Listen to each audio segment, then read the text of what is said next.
Good evening, everyone. Very happy to see you this evening, and I would like to lay a foundation for this evening's lecture, which I find extremely fascinating. Our subject is dealing with death, discarnates, and malevolent spirits. It's dealing with the transition, a very major transition in our lives. We have two major events of great import to us: our entrance and our exit into and out of this world. So since we are dealing with matters that span octaves of heaven and octaves of hell, I wanted to invite you to establish your connection to Saint Michael the Archangel and the hosts of the Lord. And so I'm going to ask to have handed out to you right now our Archangel Michael cassette booklet. And this gives us a few invocations and calls we can make to the archangels. While you are receiving these, you can take out the booklet you already have, which is the Heart, Head, and Hand booklet. We'll establish our connection to our God presence, which you can see illustrated on the chart behind me, as we sing the God mantras. This is page 21, and it is the number 25.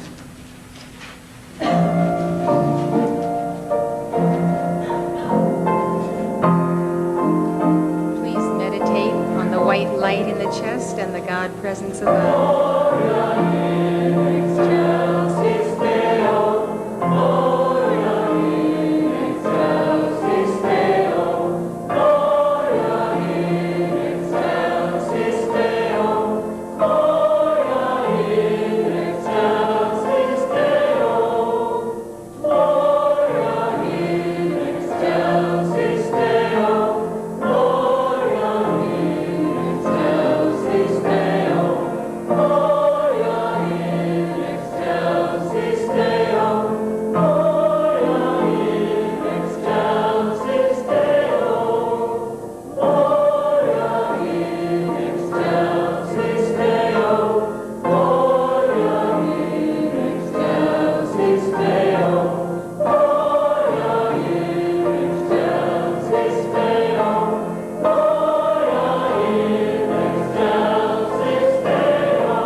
As a great sphere, a sun presence in the chest cavity. Visualize the presence of God above you as you see it on the chart behind me, the upper figure. Feel your soul and your being here below connecting with the highest point of God in the cosmos and in your individual I Am presence. Feel the light descend, cascading as a mighty waterfall of light as you visualize yourself enveloped in the white light and the intense energy and strength of this light as it cascades from the central sun into your being now as you give your love and devotion to God.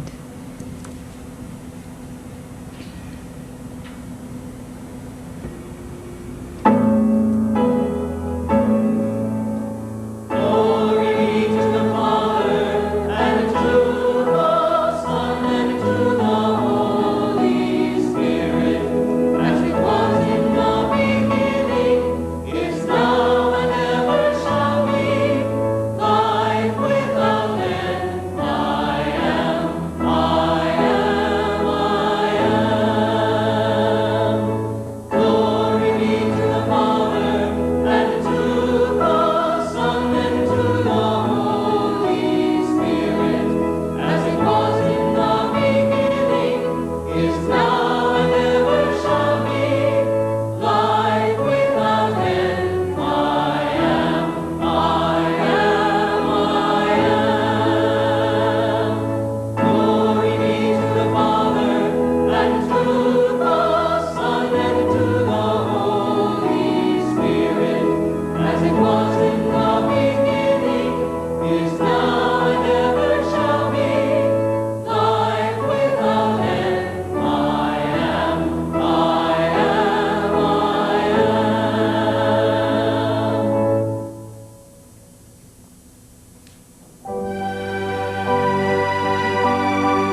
I'd like you to stand as we are going to address the 7 mighty archangels, tremendous beings of light, and before we sing to them, I'm going to give an invocation.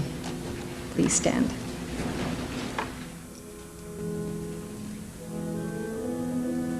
Our Father, Mother God, how great Thou art. As above, so below, we invoke Thy name, I am that I am. Intensify Thy light in our hearts, even the light of the Christ, the only begotten Son of the Father, full of grace and truth. O Lord Jesus Christ, in Thy name, we invoke the glory, the Shekinah glory of the I am that I am. Descend into our souls, into our spirits, into our minds and hearts. Intensify now. We come for the quickening, O God. We come to be vessels of the Holy Spirit. Teach us now that this is indeed the temple of the living God and the Holy Grail. Therefore, infill us with Thy light, O great central sun.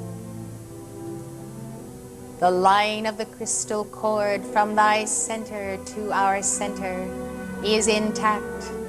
Let light flow. Let the crystal cord intensify and increase.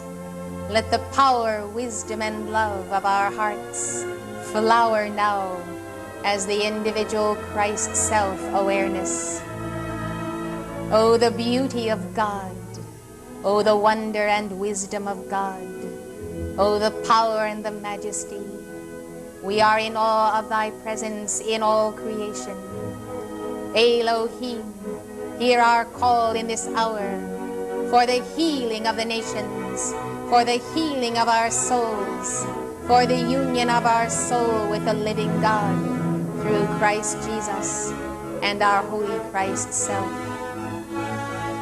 We gather here in this city, O God, to commune with Thee, to be taught from Thee, to know Thee as the Lord, and to summon the 7 archangels, that war might cease and peace reign. O God, deliver us, and show us how to be Thy instruments, here and now and forever. This we call forth, and we accept it done this hour in full power. In the name of the Father, and of the Son, and of the Holy Spirit, and the Divine Mother. Amen.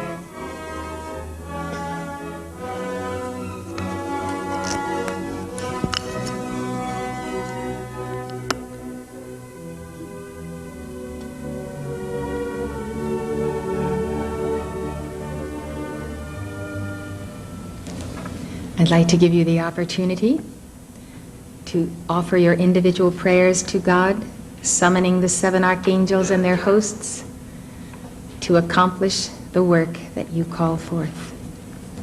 Please pray as you will.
going to give the blue cross, blue flame protection, which it is very important for you to be able to give, to know, to do it daily, if you will, once you understand everything that I'm going to be teaching you this evening.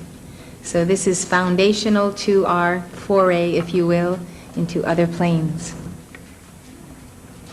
Beloved, Mighty, victorious presence of God, I am in me. Thou immortal, undead flame of Christ's love within my heart.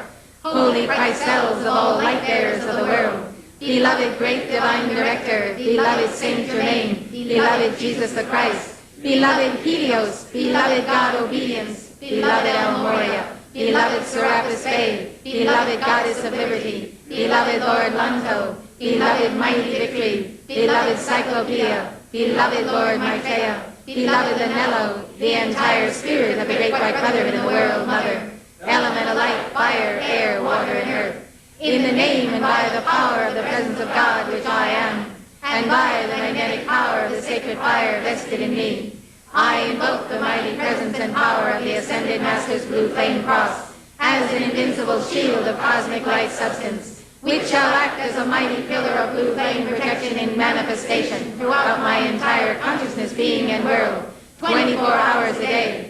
Oh, beloved, I am presence in the heart of all light, as I give the following decree 9 times, fulfilling the cosmic power of the 3 times 3. I make the sign of the cross and visualize its blazing reality and manifestation before me, behind me, to my left, to my right, beneath, above, and in the center of my form, marking the individualized focus of God's almighty I Am presence, descending as a mighty stream of radiant light energy, charged to do His holy will as God in manifestation in this world of form. This is where you make your individual calls for your personal protection by the archangels and for the protection of family, relatives, loved ones, friends, and then all the people of the entire world. Please do this individually.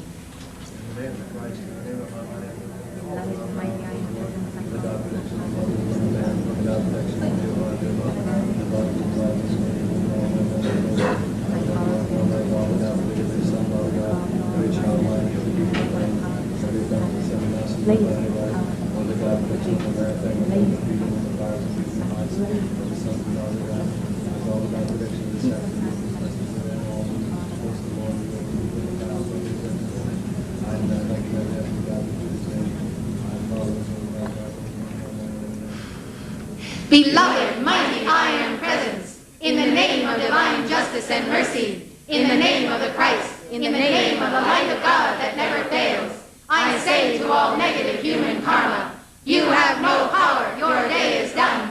Be thou dissolved and consumed with the body of the earth forever. I am, I am, I am. By all God's light and love I know I am. The cosmic victory and power of light everywhere forever. Beloved, mighty I Am presence, in the name of divine justice and mercy, in the name of the Christ, in the name of the light of God that never fails, I say to all negative human karma, you have no power, your day is done. Be thou dissolved and consumed from the body of the earth forever. I am, I am, I am. By all God's light and love I know I am. The cosmic victory and power of light everywhere forever. Beloved, mighty I Am presence, in the name of divine justice and mercy, in the name of the Christ, in the name of the light of God that never fails, I say to all negative human karma, you have no power, your day is done. Be thou dissolved and consumed from the body of the earth forever. I am, I am, I am. By all God's light and love I know I am. The cosmic victory and power of light everywhere forever.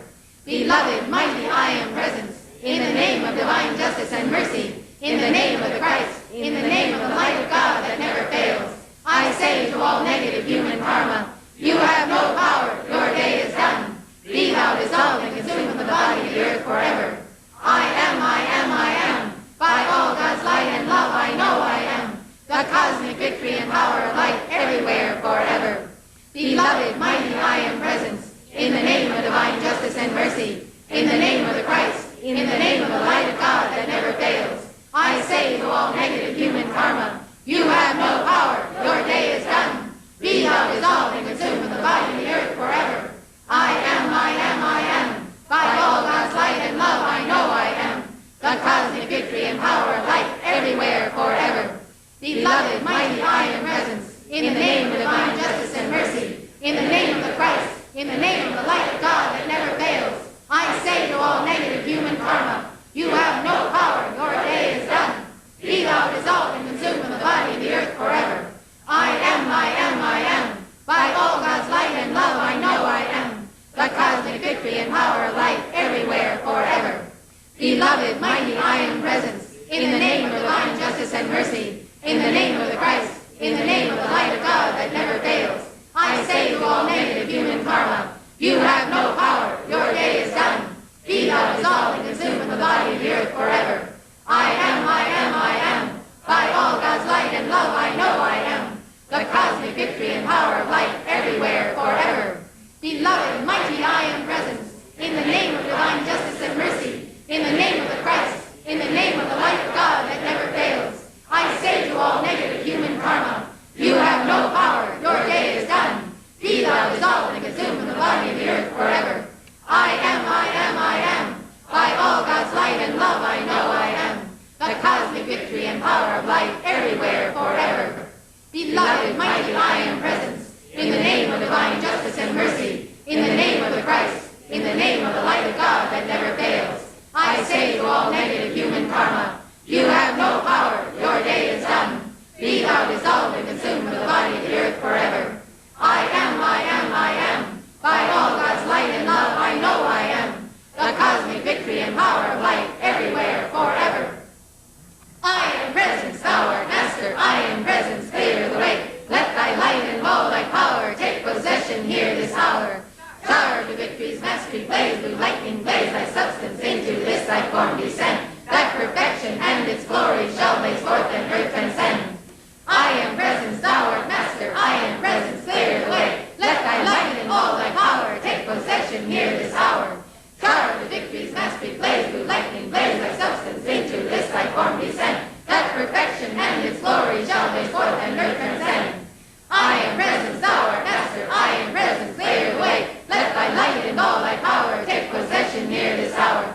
Shower to victory's mastery, blaze blue lightning, blaze thy substance into this thy form descend. That perfection and its glory shall blaze forth and earth transcend. I am presence, thou art master. I am presence, clear the way. Let thy light and all thy power take possession here this hour. Shower to victory's mastery, blaze blue lightning, blaze thy substance into this thy form descend. That perfection and its glory shall blaze forth and earth transcend. I am presence, thou art master. I am presence, clear the way. Let thy light and all thy power take possession here this hour. Shower to victory's mastery, blaze blue lightning, blaze thy substance into this thy form descend. That perfection and its glory shall blaze forth and earth transcend. I am presence, thou art master. I am presence, clear the way. Let thy light and all thy power take possession here this hour. Shower to victory's mastery, blaze blue lightning, blaze thy substance into this thy form descend. That perfection and its glory shall blaze forth and earth transcend. I am presence, thou art master. I am presence, clear the way. Let thy light and all thy power take possession here this hour. Shower to victory's mastery, blaze blue lightning, blaze thy substance into this thy form descend. That perfection and its glory shall blaze forth and earth transcend. I am presence, thou art master. I am presence, clear the way. Let thy light and all thy power take possession here this hour. Shower to victory's mastery, blaze blue lightning, blaze thy substance into this thy form descend. That perfection and its glory shall blaze forth and earth transcend. I am presence, thou art master. I am presence, clear the way. Let thy light and all thy power take possession here this hour. Shower to victory's mastery, blaze blue lightning, blaze thy substance into this thy form descend. That perfection and its glory shall blaze forth and earth transcend. In the name of the Christ, in the name of the mighty I am presence, I call to the entire spirit of the great white brotherhood and the world mother, to lock your cosmic circles and soar to blue flame of thousands of suns of the great central sun, and blaze megatons of cosmic light, blue lightning rays and violet fire, in, through, and around all that is not of the light in my four lower bodies, my electronic belt, my heart chakra and all of my chakras, my entire consciousness, being, and world. In the name of the Christ, in the name of the mighty I am presence, I call to the entire spirit of the great white brotherhood and the world mother, to lock your cosmic circles and soar to the blue flame of thousands of suns of the great central sun, and blaze megatons of cosmic light, blue lightning rays and violet fire, in, through, and around all that is not of the light in my four lower bodies, my electronic belt, my heart chakra and all of my chakras, my entire consciousness, being,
protection of the light through me forever holds sway.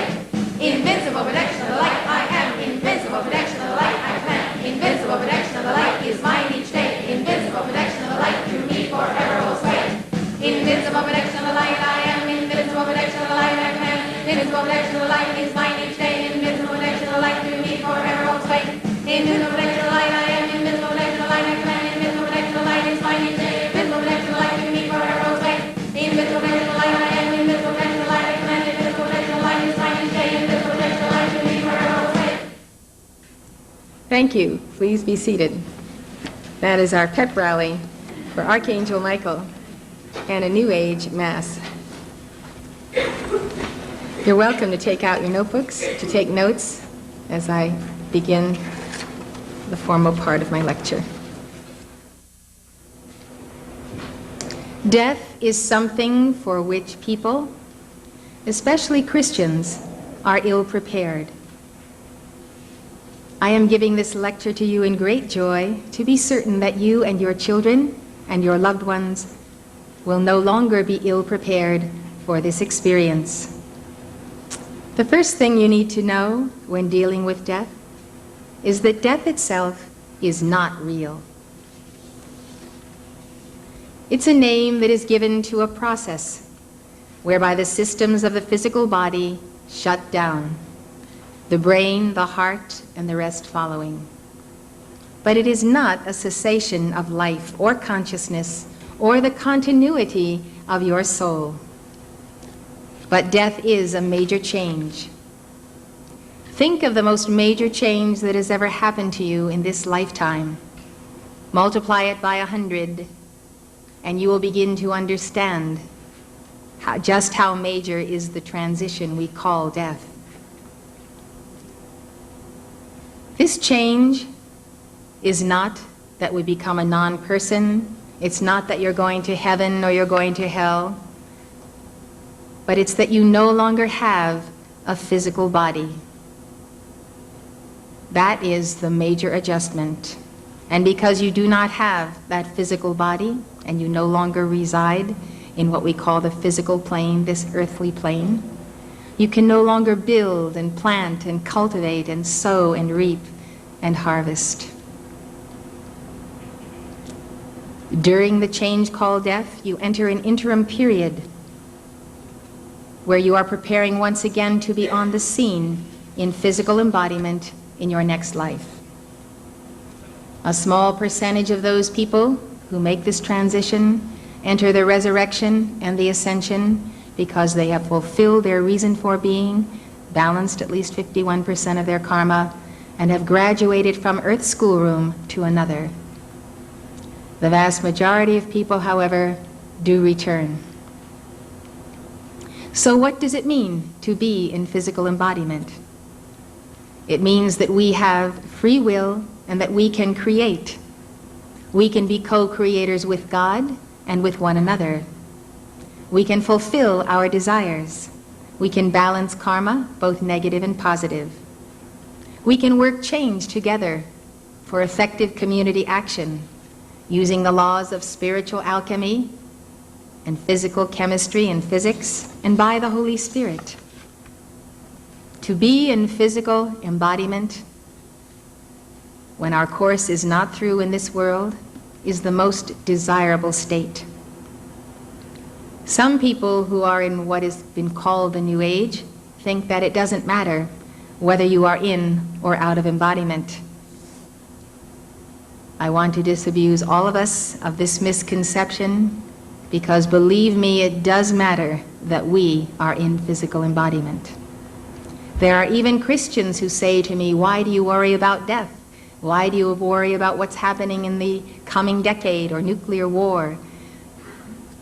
When we die, we're all going to heaven with Jesus. Jesus is coming in his second coming. There's going to be a final Armageddon, perhaps a total war, and that is going to be the beginning of our true bliss.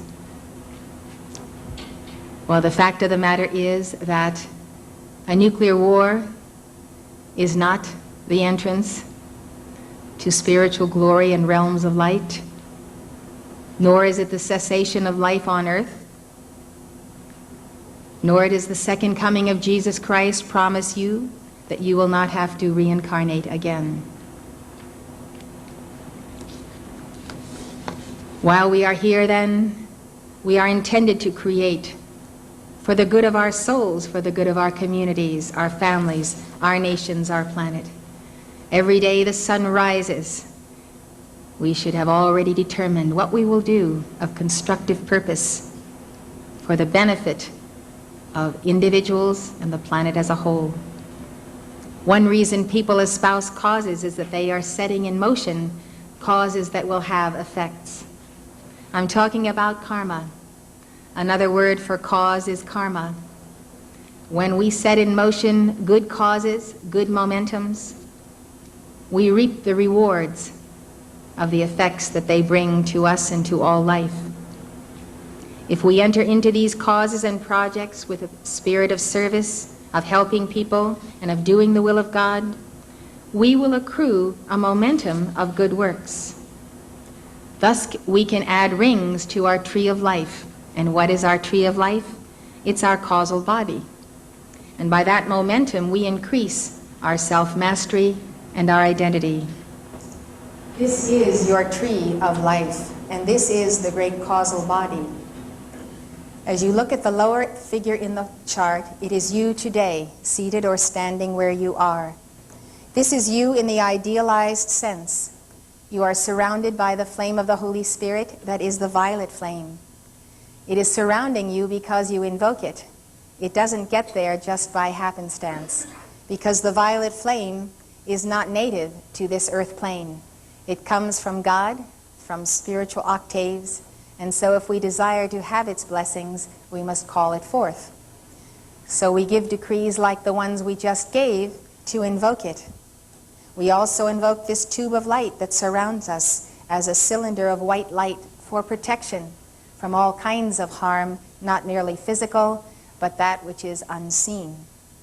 You see the crystal cord that enters the top of your head. It actually begins in the heart of your I Am Presence, and it goes all the way back to the great central sun of the entire cosmos, which is called the sun behind the sun, the spiritual sun of being. So this tube of light looks rather like the trunk of a tree, and this looks like the branches. So we call it the tree of life, and you can see that there are color rings or bands. They are actually spheres. And so spheres of light surround the divine monad, that is the God presence above you. It says in Scripture that one star differeth from another star in glory. This is your star above you. And it is the star of the presence of God, as God appeared to Moses and said, "This is my name forever, I am that I am." The reason that each one of us has a different star is because these color rings reflect 7 paths of service that we can walk in fulfillment of our individual manifestation of the Christ. And so the blue, which is the flame we just invoked from Archangel Michael, gives us the will of God, it gives us the power of God, it gives us a momentum in leadership, in anything that requires energy. And usually those who are in heads of state, in the leadership in their hometowns, or even the heads of household, have a good supply in this ring of light. The green denotes healing, science, economics, music. This purple, combined with the gold, denotes the path of ministration and service, where you are ministering to life in any job or capacity, from the least to the greatest, wherever we are caring for people in some way. This is the violet flame, and it's the flame of the spiritual path, of the priesthood, of churches. It is also the flame of a spiritual alchemy and another aspect of science. It is also the color and the flame of the age of Aquarius, where we will have 2,000 years of an accentuation of this flame. The pink denotes every form of art, theater, drama, also music, and the expression of love in so many ways, such as compassion and caring for one another. This is the yellow sphere, and it shows learning, intelligence, wisdom, teachers, those who convey knowledge in many forms. The white ray is at the center, and it is the geometry of all life, whether it is architecture, the building blocks of atoms, whether it is genetics, everything that has to do with the creation and the manifestation of it. So what we see here is that what we do on earth that is positive and has a quality of our dedication, our selflessness, the works that we do to the glory of God and not to our own ego, the energy of these works every day will ascend to the appropriate vibration or color band. So each day that we are giving of ourselves and serving to set life free in any capacity, doing our jobs well, caring for our families, every thought and feeling we think, every act we do is God's energy. We perform our actions and deeds by the waterfall of light that comes down the crystal cord into our hearts. And when we receive that energy, it is a crystal clear stream of water of life, as John spoke of it in the book of Revelation. When we qualify it, we either qualify it with the purity of these colors and vibrations, or we qualify it in an opposite way, negatively, in avarice, greed, anger, fear, doubt, all of the lower vibrations. These vibrations are heavy, they're discordant, so they cannot ascend to our tree of life, our causal body. And therefore they go out and burden others, they burden ourselves, and we build what we call an electronic belt in our auras of heavy vibrations and heavy karma. And that karma will sit there until we turn our hatreds into loves, our hardness of heart into mercy and forgiveness, our warlike energies into peace. So that is how we make karma, by misusing God's energy. And that karma is cumulative throughout our lifetimes. So it's very important that we understand this process, because at the change called death, our opportunity to qualify energy comes to an end, and then we are experiencing the reaping of what we have sown, with no ability to go back and make amends, no opportunity to say I'm sorry or to say I love you when we didn't tell someone we should have told, no further opportunity to resolve our psychological problems with ourselves and our families. This is why physical incarnation is so important.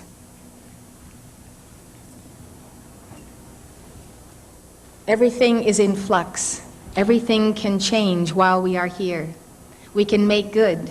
We can have a conversion to the Lord and Savior. We can have a conversion and turn around and sow good where we may have engaged in a life of crime. We can leave off our addictions. We can call to the hosts of the Lord to deliver us, and we can say to God, I want to spend the rest of my life every day and every moment serving you and helping those of your people who need my help. And so by this momentum of giving of ourselves, we increase our individual self-mastery. We are gaining mastery over ourselves when we set aside the selfish, self-centered self and engage in dealing and helping others deal with their sorrows. So we also increase our identity, because this great causal body above you is really who you are. And that I am presence above you is really your divine self. And so as you increase your rings on your tree of life, you are increasing your identity and your God consciousness, because you have sent before you to heaven, and that is your heaven world, your good works. So as I've been saying, life in this physical earth plane is life in the world of cause. There's almost nothing that we do that is not setting up something in motion that is going to have ramifications. An idle word, a careless remark may make someone depressed for a day or a week. We have set up a cause, it is in motion, and it is going to cycle through that person. Or we may bring joy and comfort or learning or some nugget of truth to someone that gives them a burst of awareness. That is a cause we've set in motion. It will ripple on, and that joy will affect others. So we begin to see that we are absolutely responsible for what we think, feel, say, and do. Now, while we are in physical embodiment, here, as you see yourself as the lowest figure in the chart, you are actually standing in direct polarity with the highest levels of the spirit cosmos.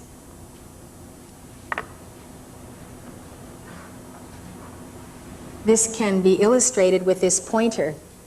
If you are here below in the physical and your I Am presence is here, the center figure in the chart being the presence of the living Christ.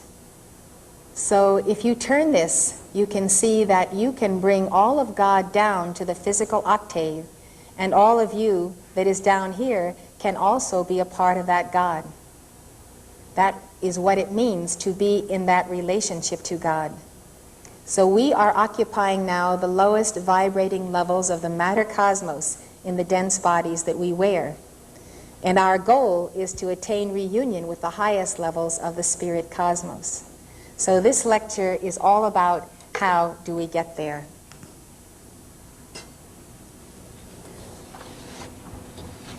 Upon the transition that is called death, you experience a life review. This is conducted before a body of 7 beings of light, our brothers and sisters who have gone before us and have been in the octaves of light for tens of thousands of years. They are magnificent God-free beings. There are 7 in number who minister to us on earth, and they are called the Lords of Karma. They are called the Lords of Karma because they have to do with dealing with individuals and how they are going to deal with their karma. And so as you go before them, the presence known as the Holy Christ Self, which is the middle figure on the chart, stands with you. Your Holy Christ Self is the mediator between you and the absolute God perfection of the I Am presence in the upper figure. The Holy Christ Self is your very best friend, your teacher. It is the still small voice of conscience who speaks to you, warns you not to go here, not to go there, to stay away from this person, not to get involved in that relationship or that particular business deal because somehow it's not right for you. Even when you have no reason, that gut feeling that you get is a soul reading and also an inner direction from your Christ presence.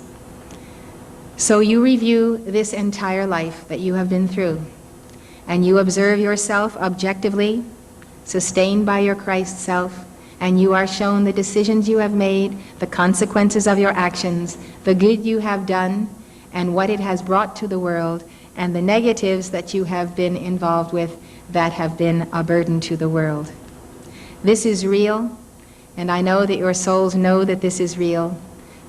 We know it is real because we have been through it not once, but many, many times, because we've lived many times before. And so each time it becomes crystal clear. And for any souls who are naturally good and of God, it becomes a moment of great remorse and great desiring to return, to undo the wrongs, to comfort those that we haven't quite given the full measure of kindness to, and to help more people that we could have helped. So we see what is our unfinished business. Perhaps we were embodied to bring forth a certain kind of cure, something through medical science, all kinds of projects that are ongoing. And our lives were cut off by an instance of karma. Karma coming from a previous embodiment, taking us out suddenly. So we haven't been able to finish what we wanted to do. That means we have a great desire to return and finish it, as we all want to finish our projects. And so after this review, you are assigned to a place in the heaven world or in lower octaves that are not the heaven world that would be commensurate with the karma of the previous life and previous embodiments. You may be assigned to a retreat of an ascended master in the etheric octaves where you can study to prepare yourself for your soul's next incarnation. This would denote a very high level of service and self-giving that you could reach those levels. There you would have the opportunity to balance and expand the flame in your heart, which is called the Holy Christ flame. It is the divine spark and the very essence of your life. The expanding of that heart enables us to do greater good, gives us more energy, and brings us into much closer proximity and even bonding to the living Christ. In those etheric retreats, we can invoke the violet flame, we can pray, we can gain self-mastery in the science of the spoken word, which we just did a little of, in calling forth the energies of Archangel Michael and his angels. So there is a certain amount of karma that can be balanced out of the body when you are in the etheric retreats, and so you would be able to do that. But it takes a much longer time, measured against earth time, to balance karma when you are not in physical embodiment. The amount you can balance depends on the nature of the karma and the nature of the person. There is no set formula. Other people, souls who may not be ready for an advanced retreat experience, are assigned to the 3 lowest levels of the etheric octave. There are others that don't even want to go as high as those levels of the etheric octave, which are the beginning of the heaven world. I had a very interesting experience when, at the conclusion of the war in the Middle East, I held a service in Montana in our chapel, and it was packed. About 800 people were there, and I was offering calls for those who had passed on in the war, not only Americans and the Allies, but those from every side, the Iraqis, everyone who had participated, and all those innocent civilians whose lives had been taken. It is necessary that we in embodiment make calls for souls who don't have locomotion and don't have wind in their sails to navigate or to get anywhere when they pass from the screen of life. And this is the danger that we must all be aware of, because there are things we can do about it. We can call to Archangel Michael as we have just done. We can call to others of the heavenly hosts and ask them to come to those lower planes and cut free those souls so that they can go to a place of rest. What I found was very interesting. I found that the devout people, men and women in the armed forces, those of every nation, who were truly spiritual and had led prayerful lives and devoted lives and had pure hearts, they had already been taken by angels to retreats. Jesus Christ himself has a retreat in the etheric octave over Saudi Arabia. Some of them had such a momentum of light that they were already there. Others were of the light but were not able to get there. So I called to the angels to take them. They welcomed the angels. Some of the very devout Muslims were praying next to their bodies. They couldn't get anywhere past their bodies, but where their dead bodies lay, there they were in prayer on their knees, and they were in perpetual prayer and had been from the moment that they had been killed. But then I saw a most interesting thing. I saw some soldiers, and they were from every different nation, including our own, who had no desire to go into the realms of light, who were very angry that they were killed, and they were expressing that anger in a rage or in cursing or in foul words, and they were putting out a tremendous amount of anger. And so they were not taken to any place of harmony or rest or learning, not only because they were not fit to go there, but because they actually denied the angels who came for them and said that they did not want to go to any place like a retreat of light where they could learn. So these are souls who remain in the lower, what we call the lower astral plane, and they do not have any enlightening or enriching or a spiritual experience before they return to embodiment. And so when they return, nothing has changed, and they continue their lives as they have lived them in their previous embodiment. This reminds us of the passage from the book of Revelation, "He that is filthy, let him be filthy still. He that is holy, let him be holy still." And the teaching is that there is not any sudden change at the moment of transition called death. As we are at the moment of passing, so we are when we behold the other side. And there is no miracle transformation. We do not suddenly become saints in heaven when we have not been and had no inclination to be before. So I am about to describe to you now the place called DEVACHAN, which is the topic of this lecture. And apart from the Devachan that I'm going to describe to you, I would like to say that in the lower levels of the etheric octave, there is actually a kindergarten for souls. And here they learn the ABCs of cosmic law that their teachers and pastors haven't taught them. So putting that realm aside, which is also in the first, second, and third levels of the etheric octave or heaven world, I would like to say that Devachan is a realm where you may experience your unfulfilled desires. Excepting this does not include sensual desires. Your sensual desires, or your lower nature and your karma, are, so to speak, left at the door of the etheric octave. And I'm going to explain this later. At the point that the soul makes the transition, for whatever reason, the opportunity for the soul to act in the world of cause is closed. Now you have to go to the inner level for which you have fitted yourself. And you are goal fitting right now in this very moment and every day of your life, fitting yourself for where you will be at the end of this journey. You may be assigned to levels of light because you have contributed to the momentums of light on planet Earth. Or you may be assigned to levels of darkness because you have contributed to the momentums of darkness on planet Earth. So as we are when we die, so we are after we die. The verse from Revelation that I quoted to you also says, "He that is unjust, let him be unjust still. And he which is filthy, let him be filthy still. And he that is righteous, let him be righteous still. And he that is holy, let him be holy still." What then does Devachan mean? Devachan is actually a Buddhist term. It means dwelling place of the shining ones.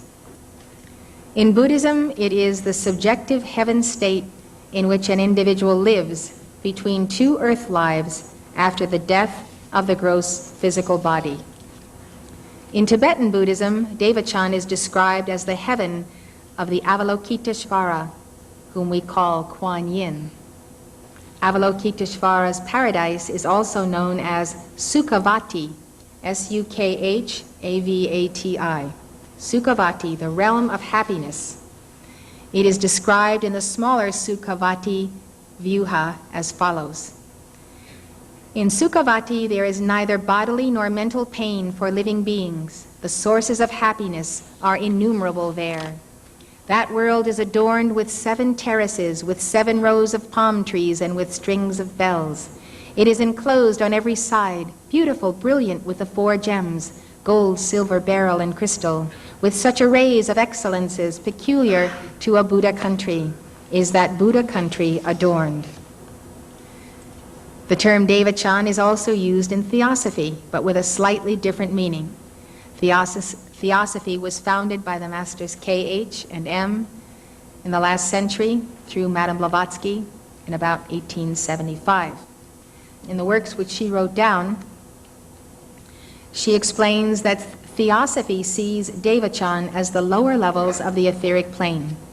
It says that Devachan is a place of ignorance, where the soul is not even aware that it is not in the physical octave, not, as we say, alive.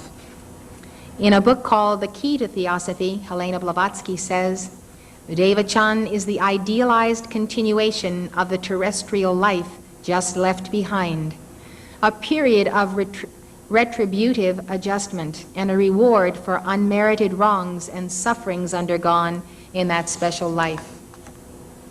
In the Mahatma letters, the Master K.H. says that people bring their good karma into Devachan and leave their bad karma behind. People can reap their good karma in Devachan. He says that Devachan is a reward. It is a state of intense, quote, selfishness, meaning dealing with the self and receiving the rewards that are due to that self, during which an ego reaps the reward of his unselfishness on earth. If you have the good karma to experience such a reward, you can in many cases decide not to experience it. You have the choice to go on to even higher octaves of light if you do not want to spend your time in those lower etheric octaves.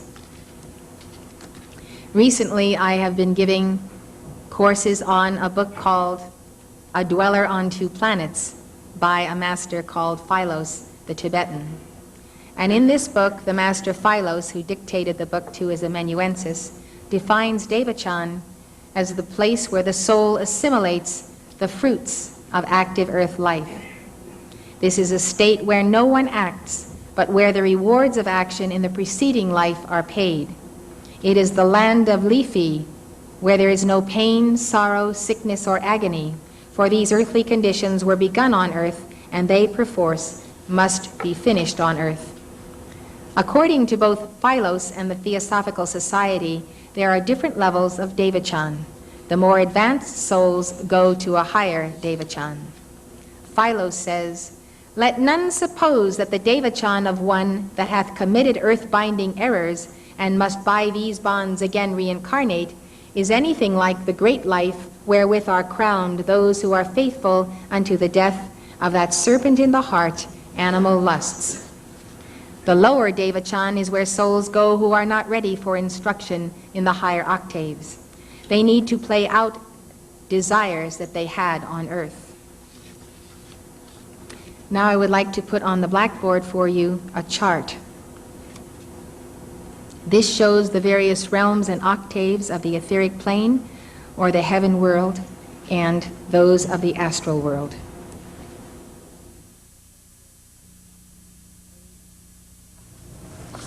At the very top of your chart in your notebook, you would put realm of spirit.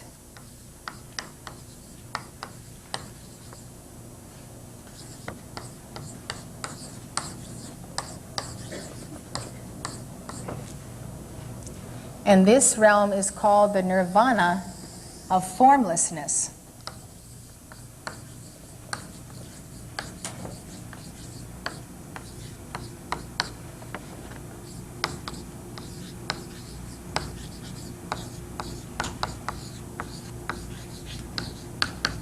This is kind of a roadmap where you can visualize yourself going in this life and in the next.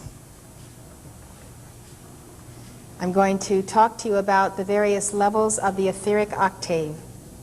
The etheric octave is a term that the Ascended Masters give to us. I'm going to show you below that etheric octave a plane which is the physical. The physical octave is a very narrow band of experience. When you think about what we are able to see and experience, you have to realize that it is very narrow. Our eyesight only sees in a certain spectrum, and there is much above and below. Below the physical is the astral. So here we have the etheric plane, and that is what Christians refer to as the heaven world. So the heaven world is actually quite organized.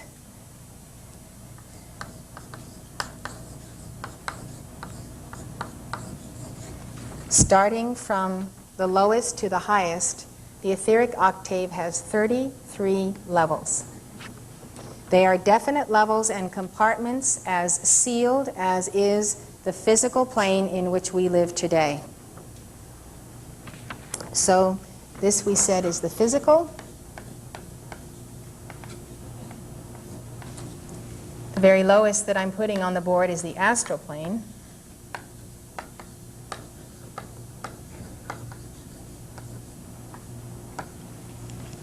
So we were just talking about DEVACHAN as well as the kindergarten that is also here. And that's in levels 1, 2, and 3. So the DEVACHAN we're talking about now is these first 3 levels of the etheric plane, and they are the realm of wish fulfillment. And I'm going to tell you the experiences of 3 different individuals from Philos the Tibetan who did experience on this plane. The 5th level is a monastery where an individual in the book of Philos called Semla went. The 7th level of the etheric octave,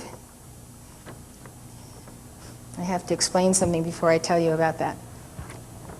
We are living in physical bodies that correspond with a certain wavelength or vibration.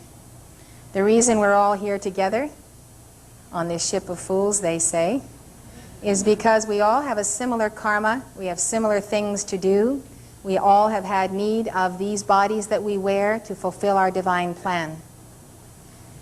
Recently I became aware that an evolution functioning at any lower level than the one we are in today could no longer actually make personal contact with a living God. If you look at the lowest of the low of evolutions in the physical earth today, you realize that if they were in any lower vibration, which means more dense, less human-like, more animal-like, they actually would not have the means within themselves to contact God. And so what this awareness gave to me was the realization that we have a tremendous opportunity, because although we are in the lowly estate of the flesh, in bodies that wear out, in 70 and so forth, and face many challenges, the one great gift we have is a living contact with God that we can establish and maintain through our individual beings.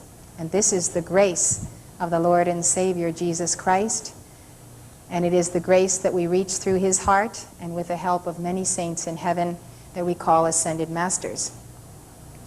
So what about other evolutions of the universes and the planetary homes we see who are more advanced than we are, who have overcome war, who have greater spiritual light in their spiritual centers, a closer bonding to the Christ self? I'm not talking about those who are scientifically advanced. I'm not talking about those who just because they can move around in spacecraft and do all kinds of scientific feats. I'm talking about spiritual advancement. Advancement in their individual self-mastery, where they can do all the cities, but most of all are Christ-like beings. So we have a sister planet where the evolutions have attained to a greater light and a greater beauty, and that is the planet Venus.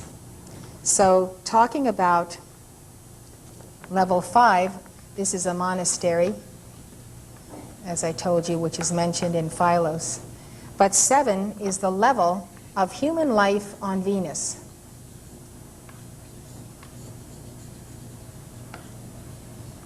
So human life on Venus, as Philos says in his book, he doesn't mention what plane they are on, but this was given to me by the Ascended Masters for this lecture. He is saying that this level of human life on Venus can never be perceived by those of us who are from Earth, because it is in another dimension or wavelength.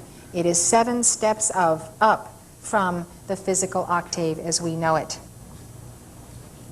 So all of these planes, all of the 33 steps, have different things that are notable, but I'm just taking a few of them. Some of you have heard of the Tushita Heaven, which we studied in Buddhism. It is the plane where Lord Maitreya abides, and where his Bodhisattvas are with him. So these are unascended beings who are not in the physical, who are waiting to embody, and it is said that Maitreya may enter this world 500 years after a golden age has begun. Maitreya and his disciples, the Bodhisattvas.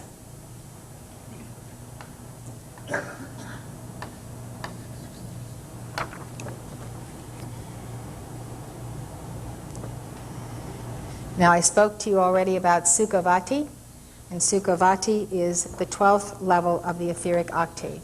Each level is increasing in light and vibration. Each is higher than the next, and one cannot go from one to the next without having passed certain initiations and tests. As you know, I do receive dictations from the archangels, the ascended masters, and the cosmic beings. It is from the 18th level that the dictations are given. So when we receive a dictation this evening, the light and the source of that light will come from God from this level, and that is the level in which these beings abide who give their dictations. Now there are 3 levels here, which I don't have room for, but they're 31, 32, and 33. The highest levels of the etheric plane are the nirvana of form. So there is a nirvana where you retain your form, and there is a nirvana that is without form or formlessness. Now the astral plane also has 33 levels, but they are in a descending scale. Levels 1 to 7 going down.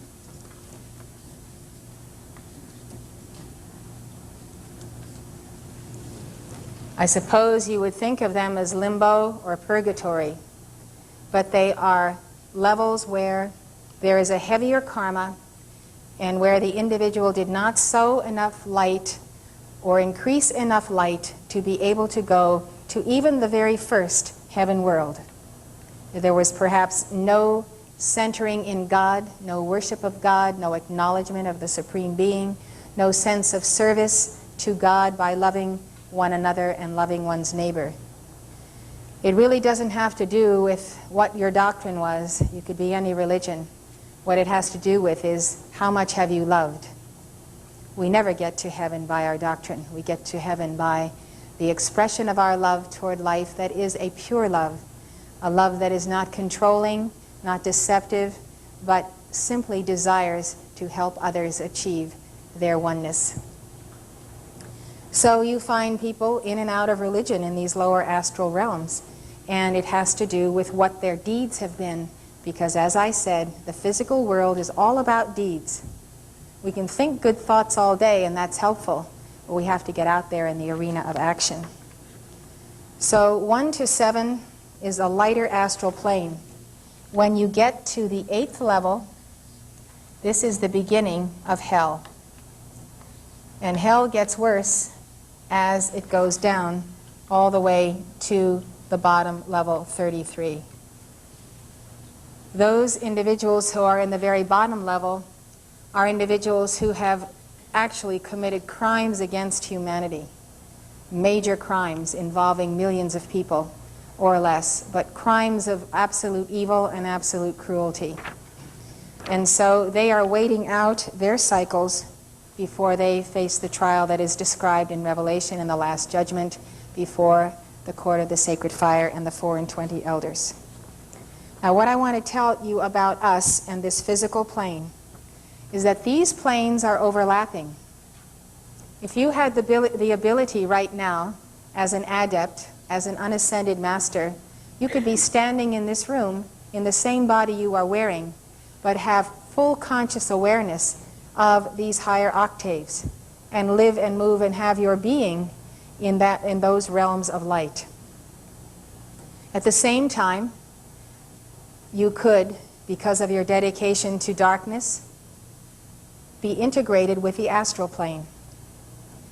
If we are perceptive and sensitive to people's auras and vibrations as we move through the cities of life, through the subways, through various areas, we have a sense when we are around people who are carrying light and who are integrated with this higher level of being.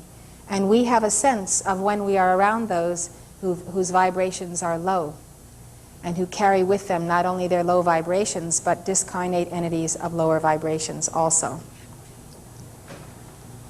So there are people in the world today who are already integrated with the lower astral planes. They live on the astral plane. Everything they do from in their waking state and their sleeping state is carried on in these lower vibrations. Sometimes this comes about through drug addiction or alcohol addiction, when the body becomes so distended, or what we call yin, that it cannot hold spiritual light or a spiritual flame.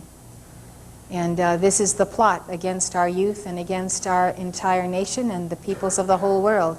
The various addictions that people have, as well as the various chemicals that they take in. Then there is just plain dedication to malice, to malicious mischief, and to making life be a hard time for others. So the physical is the crossroads, and as long as we are in physical embodiment, we can make a decision to make an about face and to divest ourselves of these lower vibrations and enter into the higher vibrations. The method the Ascended Masters have given us to accomplish this has to do with the dynamic decrees, the use of the science of the spoken word. You may have never heard a decree given before that we gave these decrees this evening.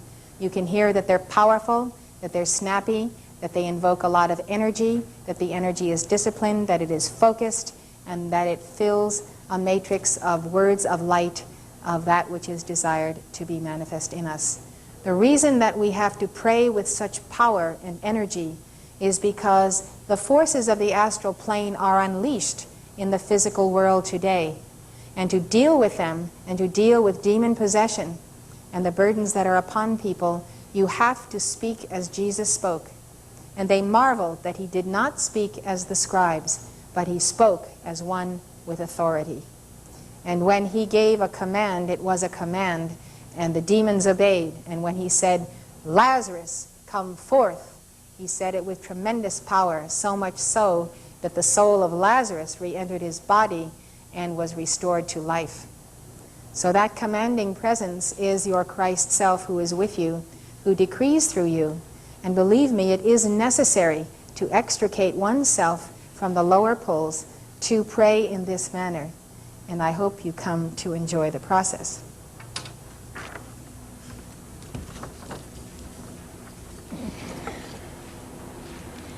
I would like to equate the terms that the Ascended Masters use with those of traditional Buddhism.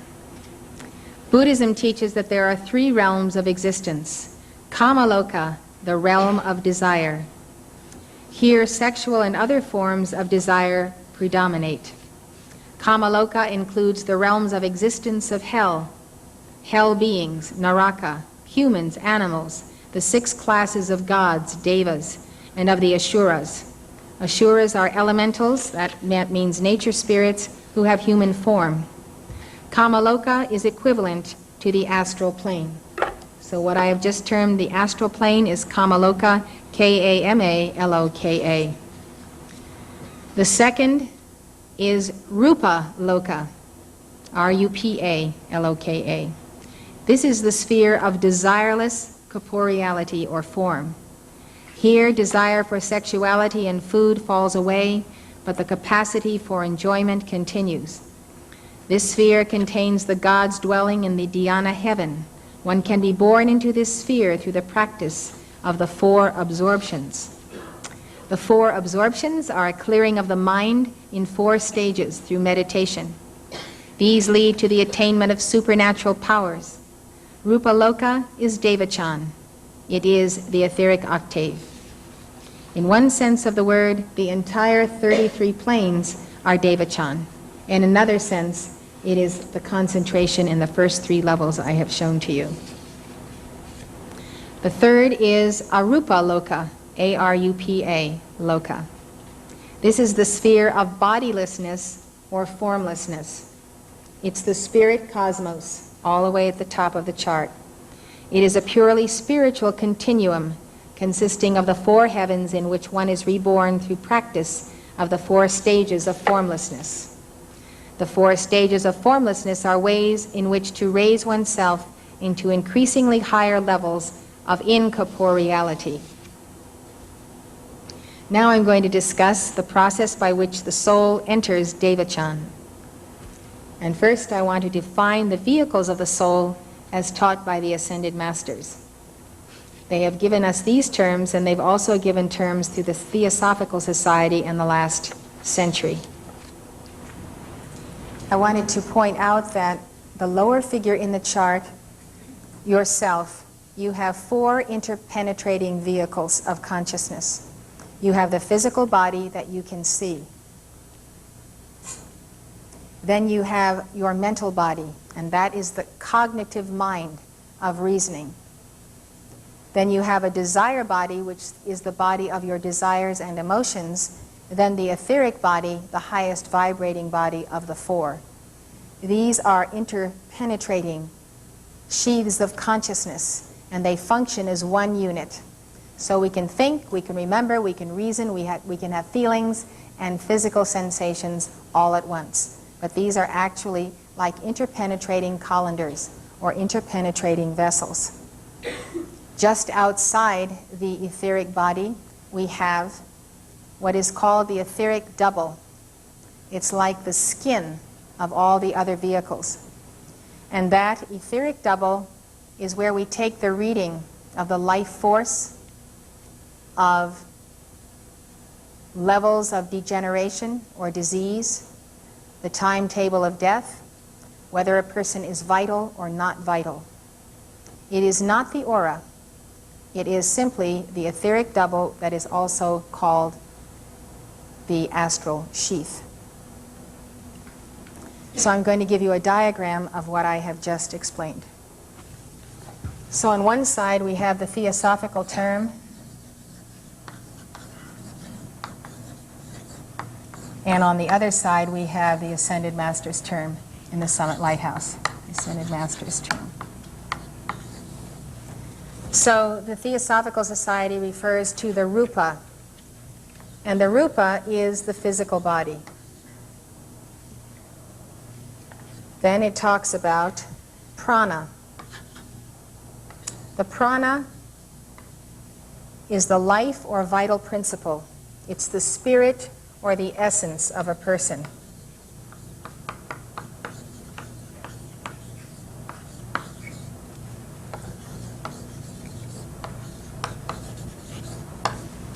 There is the linga sharira in theosophy, which has to do with the etheric double or the astral shell. It is the astral body, in fact, the linga sharira.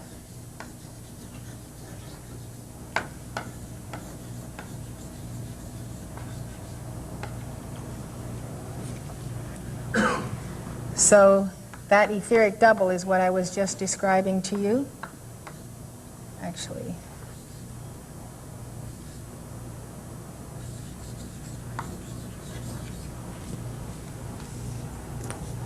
it is also the astral shell. It is a sheath that serves as the outer skin of the etheric, mental, astral, and physical bodies.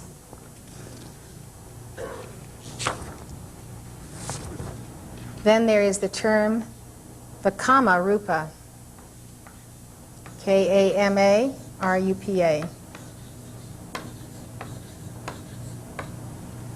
This is the seat of animal desires or passions. And this we would call the lower etheric body, the lower mental body, the lower desire body, or the lower astral body. So it is the lower nature of the three invisible bodies that I named. This is the center of the animal man, where lies the line of demarcation which separates the mortal man from the immortal entity. This, then, I would like to draw for you. This is a new concept for everyone, and I think it's important that we take a moment to consider it. I was talking to you about the lower figure in the chart being the physical. So I'm drawing that as the smaller and as the center. The invisible bodies are larger bodies. So the next circle or aura of awareness, this would be the physical as shown on the screen. This would be the mental, the next one. Then comes the desire body, which is very large. Our feelings extend from ourselves tremendously and influence every part of life. Feelings of love that we radiate can be felt throughout the planet, throughout the city. So this is the desire body, and this is the body that is most out of control. Then the etheric body is the body of memory, and it carries the blueprint of your life. It carries the image and likeness of God in which you were made, and then it carries the lower images that you have created about yourself, images of limitation. So what is new about this teaching is that I'm telling you that the Kama Rupa, the seat of animal desires, is the lower half of the etheric body, the lower half of the mental, the lower half of the desire. So if you actually would draw a line through this, basically centered in the physical body, you would find that the animal nature, the lower nature, is centered in the lower half of the etheric body, the lower half of the desire body, the lower half of the mental body, and the lower half of the physical. What divides our bodies in half is that heart chakra, that blazing sun of light that we visualize. And so things that are negative and of the lower nature tend to gravitate toward the lower half of ourselves. So what the Ascended Masters have taught us to diagram in the lower half is what we call the electronic belt. And the electronic belt is diagrammed in this part of the self as a kettle drum, just like a drummer would be drumming on a giant kettle drum. And in that kettle drum, you will find the repository of the records of karma. It is the place of the subconscious and of the unconscious records. And that is the negative karma, and that is the bottom end of the spectrum. When I said that we are at the lowest place of the physical cosmos and the highest of the spirit, that electronic belt is all of the negatives that you sow daily. And they collect and they become a heavy weight. Whereas, as I said, that which we qualify with light rises to increase the causal body above. So the upper half is not considered the Kamarupa, but only the bottom that is the seat of the desires and passions. The fifth level that we're going to talk about, the theosophical term, is manas, M-A-N-A-S. This relates to mind, intelligence, the higher human mind whose light or radiation links the monad for the lifetime to the mortal man. This is what the masters call the Holy Christ Self, the middle figure on the chart on the screen, manas. So this Holy Christ Self, that is number 5, that is the mediator. That is your real self. It is also called the higher mental body or the higher consciousness. And this is that which links the lower self or the soul to the I Am Presence, the mediator, the middle figure. Jesus Christ is the mediator between God and man, and that same Christ presence with us is our individual mediator. It includes the higher etheric body, the higher mental body, and the higher desire body. So that was the top half of the diagram I drew on the other side of the chart. So the highest portion of your etheric body is filled with that Christ. The highest portion of your mental body is filled with the Christ, and the highest portion of the desire body. Now you have to will that so. It's not automatic. You can choose to fill all of your 4 lower bodies with nothing but darkness, but that is the vessel that is intended to carry the Holy Christ Self. The next theosophical term which we relate is Buddhi, the spiritual soul, B-U-D-D-H-I. And that is the spiritual soul. And what that relates to is the causal body, the body of first cause. And those spheres of light are that causal body. You have a causal body above you. It contains all the good works that you have ever done since you first took your very first incarnation somewhere in the matter universe. It is a replica of the causal body of God in the great central sun. Yours is what you have made of the potential that God gave you in the beginning. This combined with number 7, the Atma,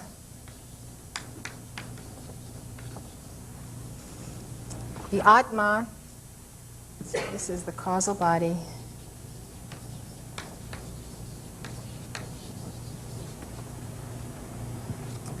relates to the I am that I am, the I am presence that is centered in the causal body, the upper figure in the chart. So the causal body is actually the dwelling place or the house of the I am presence. You see the I am presence is this figure in white at the top, surrounded by the spheres of light. The two of them put together are known in theosophy as the Atma Buddhic monad. Atma Buddhic monad.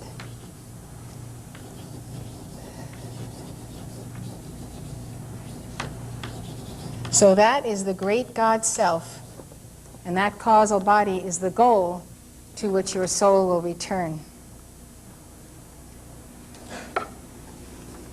There are elements of our being that God has placed in the very bodies that we wear: the physical, mental, desire, and etheric. The soul, for instance, resides in the seat of the soul chakra. That chakra is located between the navel and the base of the spine. That is the place where you make the connection to your soul. That is the place where you have a gut reaction of feeling good or bad about things. And that is where the soul has its perceptions, its psychic perceptions, its sixth sense, its intuitions. Then you have a seed atom. The seed atom is one with your spirit. Your spirit is different from your soul. The seed atom with the spirit resides at the point of the thymus. The thymus is right here at a place in your chest that you can feel a slight elevation. It is below the throat chakra and it is above the heart chakra. That is the seed atom and the spirit. God has given to you the sacred fire of the Divine Mother. It is the Kundalini. It is a coil of sacred fire that is located in the base of the spine chakra, that is at the point of the tailbone. The fourth gift of God that you have in this temple is the threefold flame, the divine spark. This is located in the antechamber of the heart chakra. You have a heart chakra that has 12 petals, and behind it is an 8-petal chakra where this spiritual flame of life burns. And it is connected to the physical body. So these elements of God, our Father, Mother, God, have been placed with us in these lower forms so that we would always have a connection through our soul, through our spirit with the seed atom, through the Kundalini, and through the threefold flame. When you think of the wonder of God that He could encase in bodies of clay, an essence, a portion of that which is of the spiritual fire. It is such a glorious conception. I've explained to you what the astral shell or ka is. It is outside of those 4 levels and is like a skin. It's not the etheric body, although it's called the etheric double.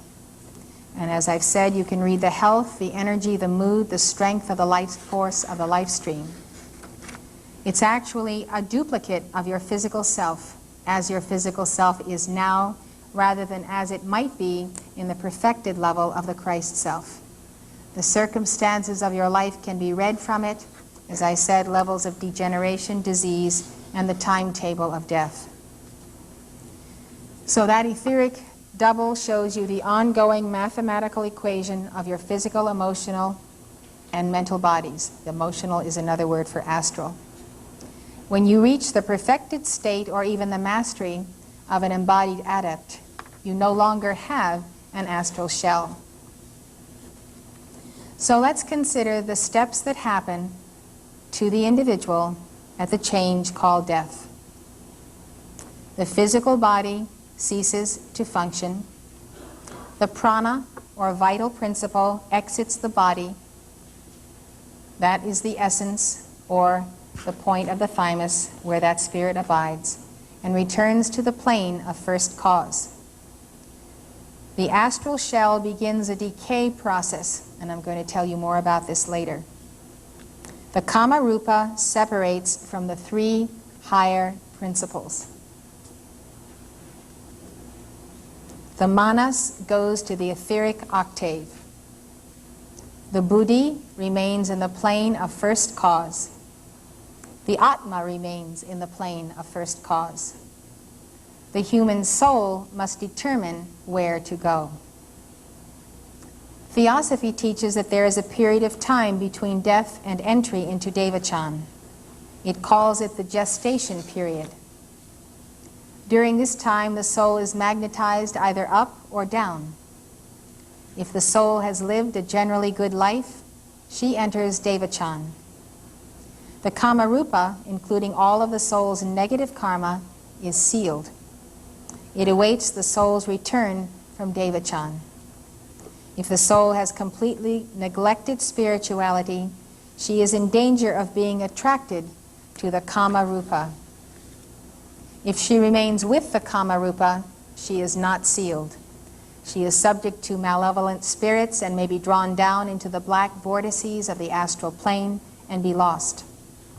Helena Blavatsky describes this process in Isis Unveiled, quote, "If during life the ultimate and desperate effort of the inner self to reunite itself with the faintly glimmering ray of its divine parent is neglected, if this ray is allowed to be more and more shut out by the thickening crust of matter, the soul, once freed from the body, follows its earthly attractions and is magnetically drawn into and held within the dense fogs of the material atmosphere.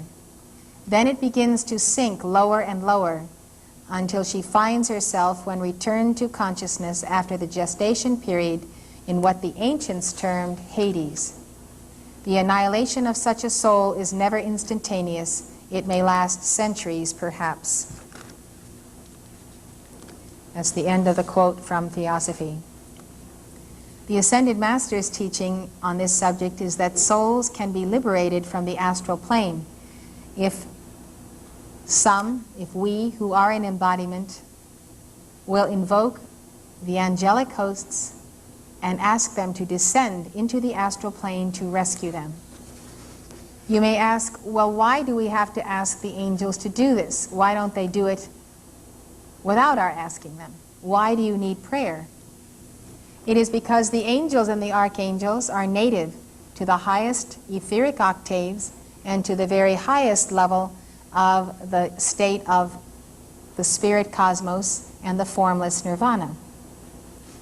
If they are to descend into our world, where God has given to us free will and dominion over that world, they must be, in fact, authorized or invoked by those of us who live here. They cannot simply enter our realm and interfere with the karma that we have because we have free will. This is why many religions have prayers for the deceased. Catholics have wakes, which are intended to be a series of prayers that the soul can go to higher realms. The Egyptian Book of the Dead teaches the same. I'd like to give to you now some descriptions of Devachan from a dweller on 2 planets. Philos lived on Atlantis about 13,000 BC.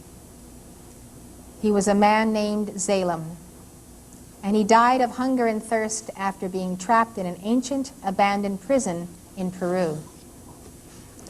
These are the words that he uses to describe his situation. This is a very important teaching I'm about to give, because it's the description of someone who's been to Devachan and a description of 2 others who have also been there. These are Philos' words after he discovers that he is dead and he is no longer in his physical body. "Nothing seemed strange to me, not even when I arose and found that behind me, as a shell, remained the poor clay casket which had suffered so keenly under the pangs of starvation. All was as natural in seeming as are things in vivid dreams. I thought of Anzame and wondered if she too felt as happy as I did at that moment. Anzame is Philos' twin flame, who is alive on Atlantis. Salem realizes that he is dead. Now you might think that death is an instantaneous awareness, but I've seen people at the scene of accidents, sudden accidents that come to people of all ages, where they have remained at the scene of the accident for weeks, trying to figure out what has happened to them, or to make the car start, or to get into their physical body. And of course those things are removed, and they will still be there, totally in a state of mind of bewilderment and not able to navigate, and truly at the mercy of those on earth, praying that they might be delivered by angels, and of making calls to angels to come and take them to higher planes. So by and by, at some point, everyone realizes that he is no longer in this world, but it is not necessarily instantaneous, so I wanted to point that out to you. Salem says, "It was much different from my concepts because it apparently differed not at all from earth life, so far as I had as yet experienced it." But Salem is not omniscient, and I think we have to realize, as I mentioned before in the quote from Revelation, we do not become suddenly omniscient once we pass from the screen of life. We know just about as much as we knew before we passed on. So Salem too is limited by his karmic condition, and that limits us when out of the body as surely as when we are in the body. So Philos says, "Death brings no startling changes and does not invest the soul born into the hereafter with any wonderful power of foresight. Filled with these feelings, I stepped to the door, forgetting that its lock had previously prevented my exit. Only when it opened at my touch did I remember that it had defied every previous effort." He died in a cave where a prison had been built. The door had shut tight on him, and he had no way to get out, and so he died of thirst and starvation and was there several weeks in the process. Lightly I stepped away down the tunnel until I came to the daylight and to my saddle and tools, and yes, my horse, faithful animal. He was eating of the grasses and evidently made the overflowing waters at the generator his headquarters. Leave him? Not if I could avoid it. I was free at last. I looked around at the dry washes lying under the open sky, with their eroded monuments of clay, capped with wild pampas plumes. How gracefully these nodded in the light breeze, seeming to say, "Free now, free."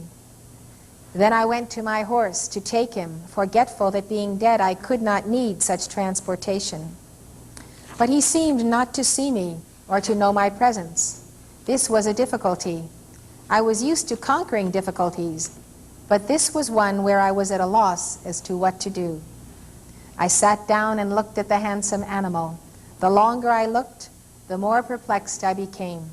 At last I got up in a sort of exasperation and talked very earnestly to the animal.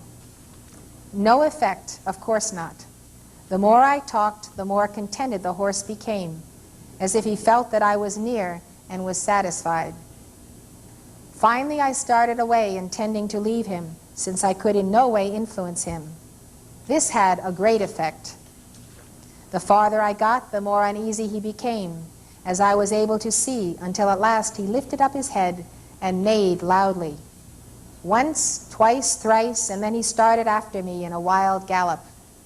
When he reached me, he grew easy, but as I went rapidly onwards, he followed. He was awake to a sense of my presence, though he could not see, feel, or hear me. My mind was wholly occupied in getting this faithful servant to the camp. So, feeling no fatigue, nor hunger, nor thirst, nor any sensation of the physical life, I walked clear into camp, all those miles, with that horse following contentedly after. Now Salem was able to influence his horse during the window of time between the moment of death and the entry into DEVACHAN. In this time, a person can act as a ghost or a spook. The astral shell can also act as a ghost after the soul has gone into DEVACHAN, if it is not bound or transmuted. So the story continues. When we reached the camp, the Valks, which is an airship, was there. But only 2 of the men, the others having gone in search of me, since I was now overdue in my arrival. These men, like the horse, could not see me, but unlike him, neither could they sense my nearness. My utmost efforts were entirely unsuccessful, and although I stayed on for 2 days until the search was over and the men had returned to the Valks to obtain further orders from Kaiful, the capital of Atlantis, I was unsuccessful still. One of the hunters was still out, and when he came back, I spoke to him.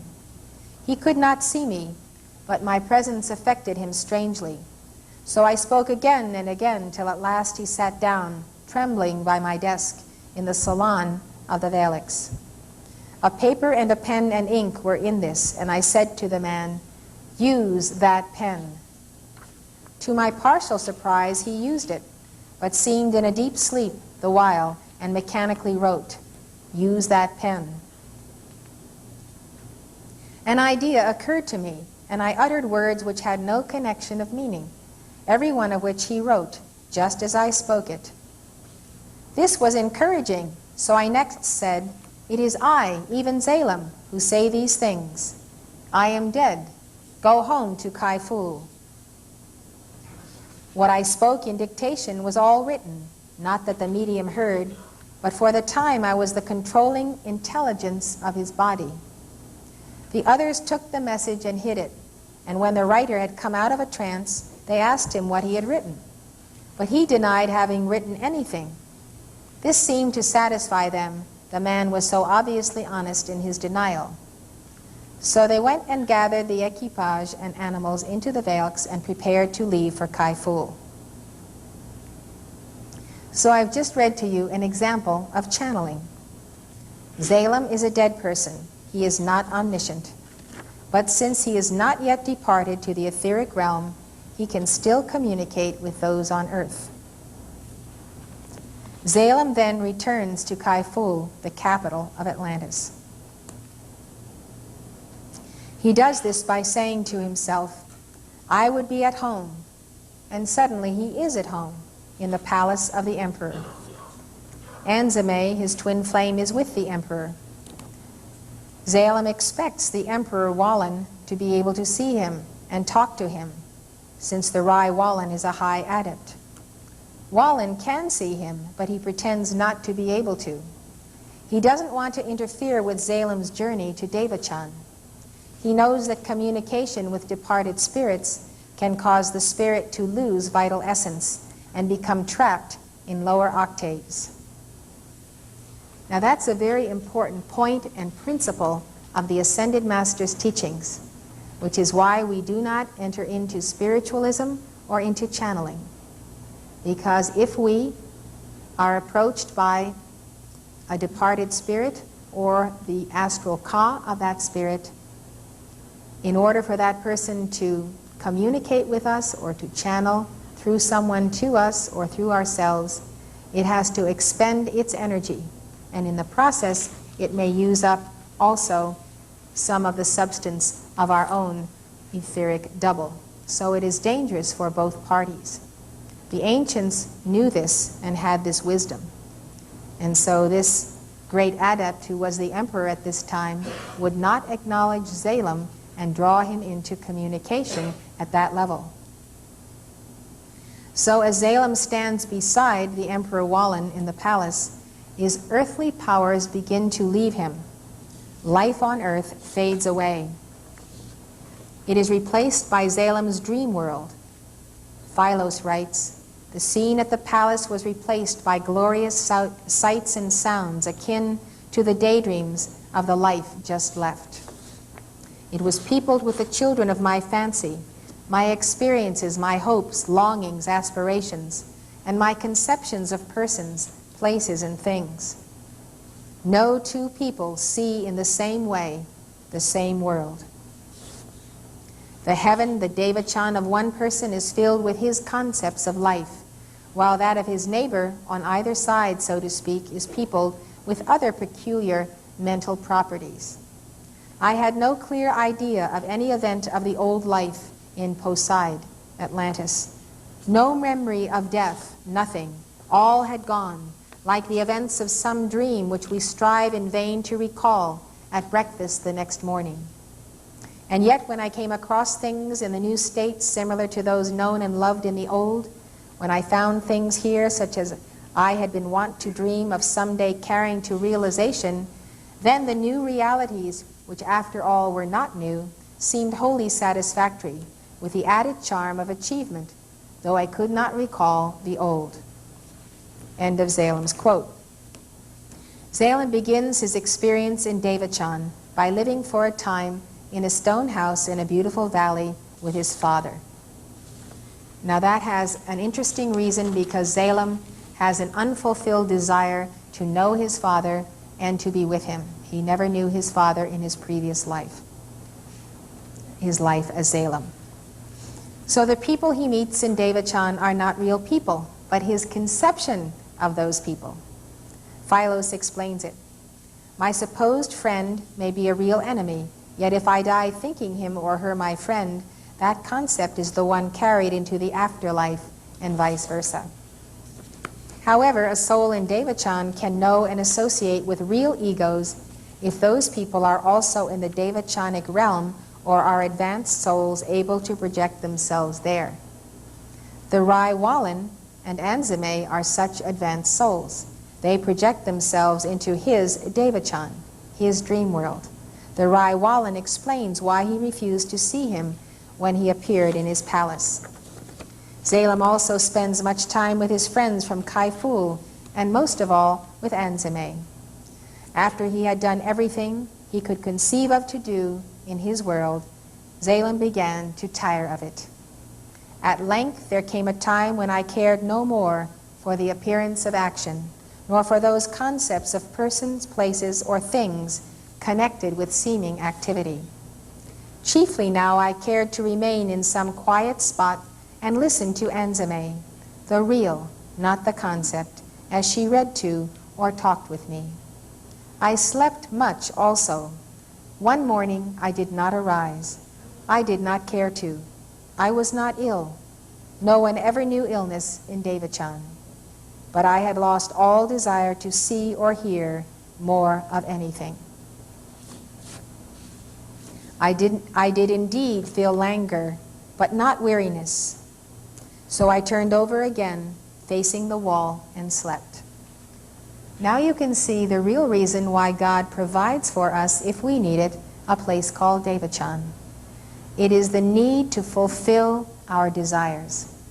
Gautama Buddha told us that desires propel us, and they propel us back into life. Unfulfilled desires. If we can fulfill and live out some of those desires in those first 3 levels of the etheric octave, the heaven world, that means that they will have been fulfilled by the time we re-embody. We may come back having learned a great deal from fulfilling them. We might be a better person. We might have learned a certain attainment in various fields, engineering, mining, geology, whatever is our inclination. So it's a preparation, and it's also a fulfillment. Unfulfilled desires are very troublesome, and they burden the psyche and create very deep psychological problems in all of us. So Salem has lived through his desires, and he wants no more of them. He is satisfied. He has come to that point of neutrality, and so he goes into this sleep. He writes, "It was the last occurrence in the last chapter of a life's long rest, which, though I knew it not, had covered 12,000 years of the actions of men on earth. I was ready for activity once more. I slept, and in this sleeping died out of that life of passivity into the waking of earth, a babe in a cradle." That is the gentle story that may be the story of your life and may take you to where you were long ago or recently, through a realm of peace and happiness that the Father, Mother, God has provided for us, to the place where you have returned to accomplish a very important assignment in this life on this continent.